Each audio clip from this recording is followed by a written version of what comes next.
Hey guys, how you going? For those that I haven't met, my name's Steve, and I'm a convener for Sydney 2011 next year. Alexis has asked me to put together some thoughts and ideas about what convening convention is all about, and so I've done that in a quick 4-minute presentation. I have spewed a lot of information out, and so I encourage you guys to have a think about it and then send me an email or get in touch with any thoughts or questions. Okay, here's the presentation.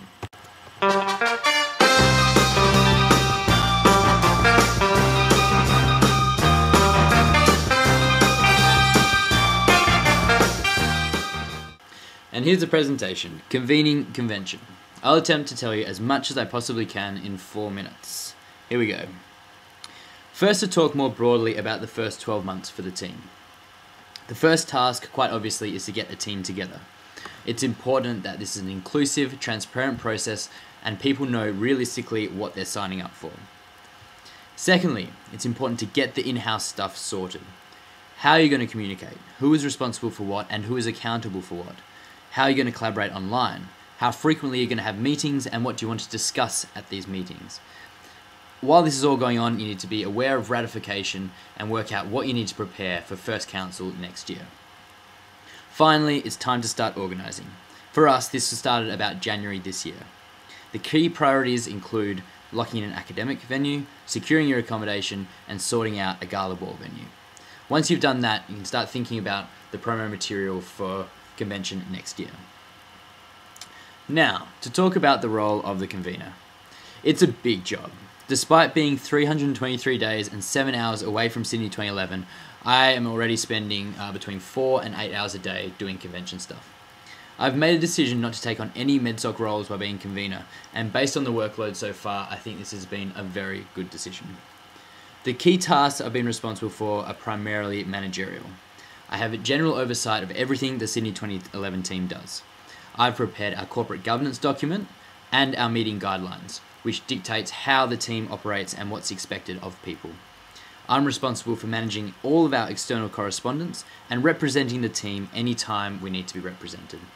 Most importantly though, I'm the one who reports to the AMSA board, the AMSA executive, and to AMSA council. It's important to realise that the convener represents and manages the team, while the other members of the executive are largely responsible for organising convention. For example, the academic conveners are responsible for organising the speakers and the workshops and everything else to do with the academic program. The social conveners are responsible for organising the themes, the venues, and everything else to do with the social program. The role of the convener is to oversee these activities and to contribute to the decision making, but not be the one directly doing it. As you'll be aware, there's some massive corporate governance changes that are going through AMSA at the moment that are going to affect in a big way how the convention team operates.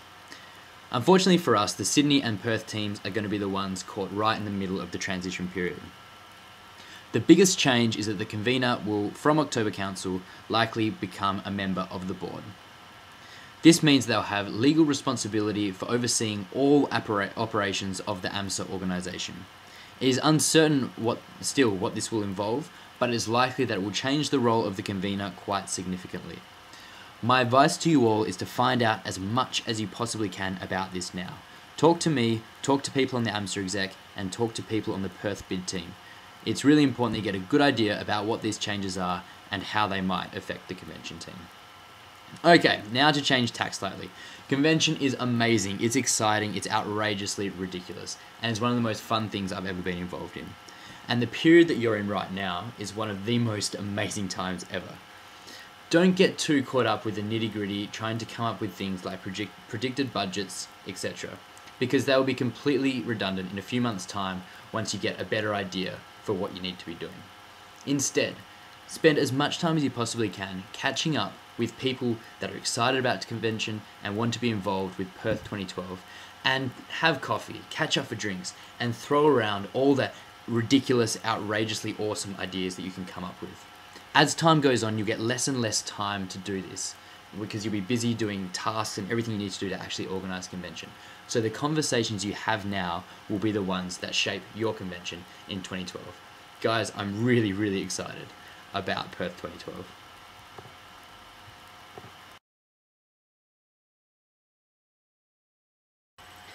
Guys, just to finish up, I just want to say being involved with convention has been by far the most amazingly awesome thing I've done.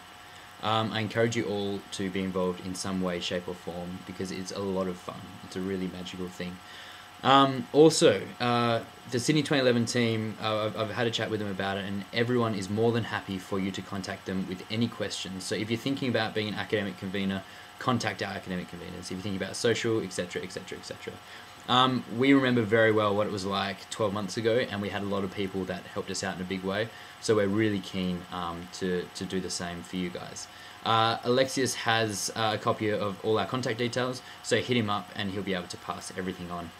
I will be home in Perth in late September, and we're more than happy to sit down with any or all of you and talk about convention. It's one of my most favourite things to do. Take care, good luck, and I'll be in touch.